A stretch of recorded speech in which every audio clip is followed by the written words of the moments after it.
धनंजय मुंडे, अभिनंदन पहिल्यांदा की परळीतलं हे सगळा सत्ता संघर्ष एक हाती तुम्ही हाताळला आणि सत्ता पुन्हा एकदा राष्ट्रवादीकडे खेचून आणली।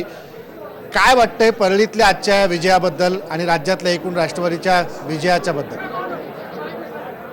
खरं तर या परळीमध्ये लोकसभा आणि विधानसभेनंतर पहिली सार्वत्रिक ही निवडणूक होती। लोकसभा आणि विधानसभेच्या निवडणुका एक भावनिक वातावरणात झाल्या, त्यामुळे आम्हाला त्या दोन्हीही निवडणुका पराभव पत्करावा लागला।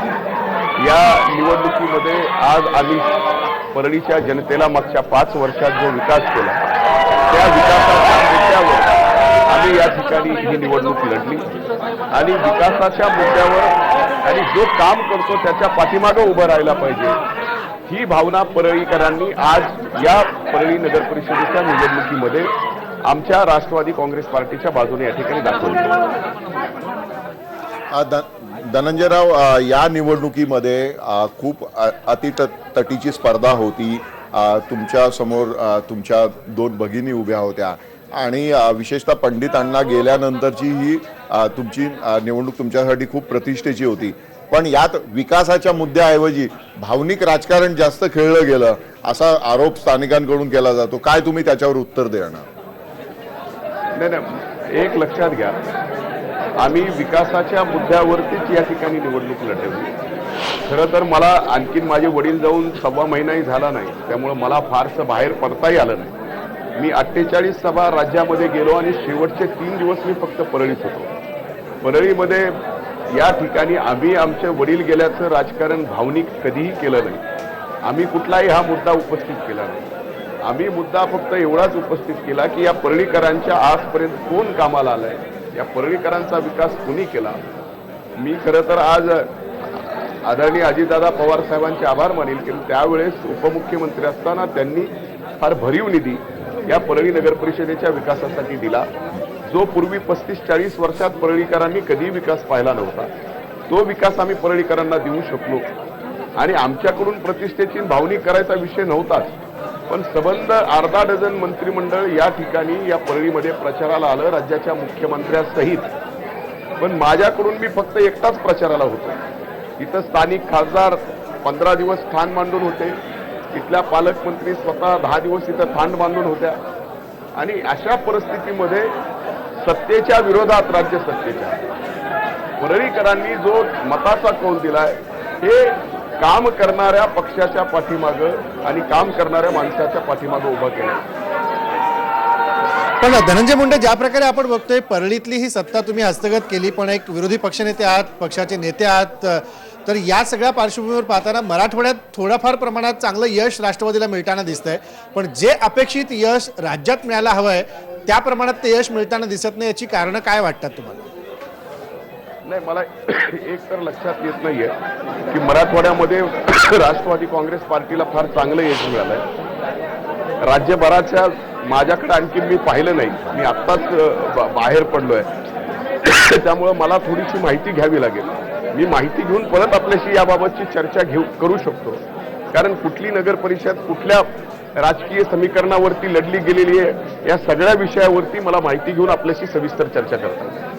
पण मगाशी पृथ्वीराज चव्हाण असं म्हणाले की या निवडणुकीमध्ये नगरपालिकेच्या धार्मिक मतांचं ध्रुवीकरण अधिक होताना दिसलं, जसं शहाद्यामध्ये MIMच्या काही जागा निवडून येताना दिसल्या, कराडमध्ये काँग्रेसचा उमेदवार MIMच्या मतांच्या विभागणीमुळे पराभूत झाला, मराठवाड्यामध्ये देखील MIMने मोठी मुसंडी मारण्याचा प्रयत्न केला होता, घुसण्याचा प्रयत्न केला होता। याकडे तुम्ही कसं पाहता?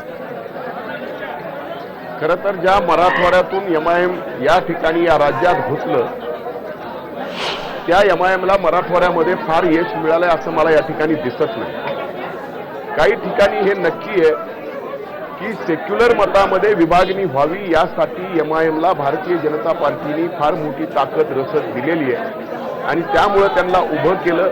मी हे पृथ्वीराज चव्हाणांच्या स्टेटमेंटशी सहमत आहे आणि हे बऱ्याच ठिकाणी असं घडून आलंय। त्याच्यामुळेच MIMचा जो काही विजय दिसतोय हे MIM म्हणून जरी विजय असला तर याच्या पाठीमागं ताकद ही भारतीय जनता पार्टीची।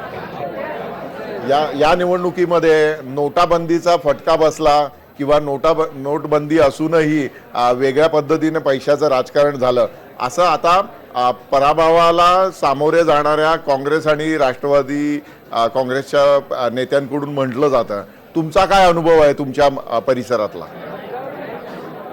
एकंदरीत नोटाबंदीच्या निर्णयाच्या बाबतीत सर्वसामान्य माणसाच्या मनात असंतोष दिसतोय, पण सर्व राज्याचे निकाल स्पष्ट झाल्यानंतर त्याचा परिणाम हा मत बदलण्यामध्ये किती झाला हे सुद्धा पाहणं आवश्यक आहे. राग सर्वसामान्य माणसाच्या मनात या ठिकाणी नोटबंदी केल्यामुळे होता, पण ते मतात रूपांतर झालंय का हे पाहायला आवश्यक आहे. आता खरंच का की आपण आजचे दिन देऊ शकलो नाही, बाहेरून काळा पैसा आणून 15 लाख रुपये देऊ शकलो नाही, महागाई थांबवू शकलो नाही, आणि अशा परिस्थितीमध्ये त्या मुद्द्यावर निवडणूक जाईल आणि त्या मुद्द्यावर आपला पराभव होण्यापेक्षा आपण नोटबंदी करू आणि त्याच्यामुळं पराभव झाला तरी चालेल, पण नोटबंदी केल्यामुळं आम्ही देश सुधरवतोय, देश बदलतोय आणि एखादी निवडणूक हारलो तरी काय फरक पडतं, अशी सुद्धा भाजप या ठिकाणी भूमिका मांडू शकतो. त्यामुळं हे नक्की आहे की सामान्य लोकांच्या मने नोटबंदीचा राग होता, पण तो मतात रूपांतर कितपत झालाय या बाबतीत माझा व्यक्तिगत संशय आहे. आणखी एक प्रश्न फक्त धनंजय मुंडे विचारायचा आहे, कारण तुम्ही नाशिकमध्ये भुजबळांना अटक झाल्यानंतर नाशिकमध्ये जाऊन काही मोर्चा काढला होता, ओबीसीच्या संदर्भातला पुढाकारही घेतला होता, पण आज भुजबळ नसल्याचा फटका नाशिक जिल्ह्यामध्ये कुठतरी राष्ट्रवादीला बसताना दिसतोय. नांदगावमध्ये शिवसेनेचा नगराध्यक्षपदाचा उमेदवार पुढे जाताना दिसतोय. नांदगाव ज्या ठिकाणी पंकज भुजबळ तुमचे आमदार आहेत, समीर भुजबळ, छगन भुजबळ नसल्याचा फटका कुठतरी राष्ट्रवादीला नाशिक जिल्ह्यात सहन करावा लागतोय आता. हे नक्कीच आहे. भुजबळ साहेब नाही आहेत, समीर भुजबळ त्या ठिकाणी नाही आहेत, आणि ते दोघं नसल्यामुळं स्वाभाविक पंकज भुजबळ हे एकटे त्या ठिकाणी पडले आणि त्यांनी एकट्याने ही लढाई लढली, आणि ज्या लढाईमध्ये जे काय राष्ट्रवादी काँग्रेस पक्षाला थोडंफार यश मिळालं ते त्या ठिकाणी तेही मानायलाच पाहिजे. आपण ते सुद्धा हे करून दुर्लक्ष करून चालणार नाही. त्यामुळे स्वाभाविक नाशिक जिल्ह्यामध्ये भुजबळ साहेब नसल्याचा फटका आमच्या पक्षाला बसलेला. धनंजय राव, गेल्या निवडणुकीमध्ये, गेल्या नगरपालिका आणि नगर परिषदांच्या निवडणुकीमध्ये राष्ट्रवादी काँग्रेस जागांच्या बाबतीत क्रमांक 1 वर होता. त्या खालोखाल काँग्रेस होतं, त्यानंतर शिवसेना आणि भाजप अशी क्रमवारी होती. आता हे सगळं उलट होताना दिसतंय.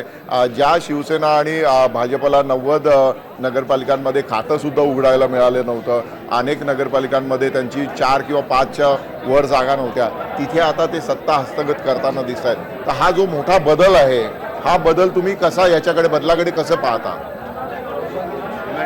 यामध्ये हा बदल मी या दृष्टीनं पाहतो की भाजप आणि सेनेने आपल्या सत्तेचा गैरवापर, संपत्तीचा गैरवापर हा फार मोठ्या प्रमाणात त्या नगरपालिकेच्या निवडणुकीमध्ये या ठिकाणी केला.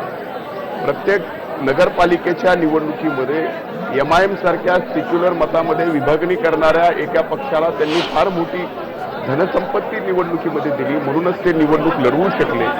त्या मताच्या विभागणीतून आज मिळालं हे यश आहे. त्यामुळे या बाबतीमध्ये आम्हीही आमची जी काय आता आपण म्हणता त्याप्रमाणे आम्ही जर मागे असू तर त्या बाबतीतही आम्ही आमच्या पक्ष पातळीवरती याचा विचार करू आणि त्या विचाराअंती पुन्हा नव्याने आम्ही या ठिकाणी कामाला लागू. बरोबर आहे, पण आता या पुढचं उद्दिष्ट काय असणार आहे धनंजय मुंडे? कारण तुमच्याकडे एक राज्याचा तरुण नेता म्हणून राष्ट्रवादीचा पाहिला जातं, आणि आता या पार्श्वभूमीवर तुम्ही मगाशी बोलताना म्हणालात की जेव्हा पराभवाचे धक्के पचवायला लागले तेव्हा अण्णा समोर होते, आणि आता विजयश्री खेचून आणण्यामध्ये तुम्ही कष्ट घेतले तेव्हा अण्णा सोबत नाही आहेत. आज काय वाटतंय? खरी गोष्ट की स्वर्गीय अण्णा आज असते आणि हा विजय पाहिला असता, कारण गेली 6 वर्ष त्यांची त्यांनी आपल्या समग्र आयुष्यामध्ये अतिशय कष्टाने पुढे गेले, अनेक पराभव बघितले, अनेक विजय पाहिले, अनेक लोक मोठे होताना पाहिले, मोठे केले, पण आज या परिस्थितीमध्ये हा विजय पाहिला अण्णा नक्की असायला पाहिजे होते, आणि आज अण्णा नाहीये याचं मला मनापासून दुःख. शेवटचा प्रश्न धनंजय मुंडे, कारण तुमच्याकडे कार्यकर्त्यांची गर्दी खूप जमलेली दिसते, स्वाभाविक आहे, कारण इतकं मोठं यश तुम्ही घेतलंय. पालकमंत्र्यांना आमच्या माध्यमातून तुम्ही काय सांगू इच्छिता आजच्या निवडणुकीबद्दल? मला या बाबतीमध्ये काही सांगायचं नाही. जे सांगायचे ते मतामधून परळीच्या जनतेने या ठिकाणी दाखवून दिलं.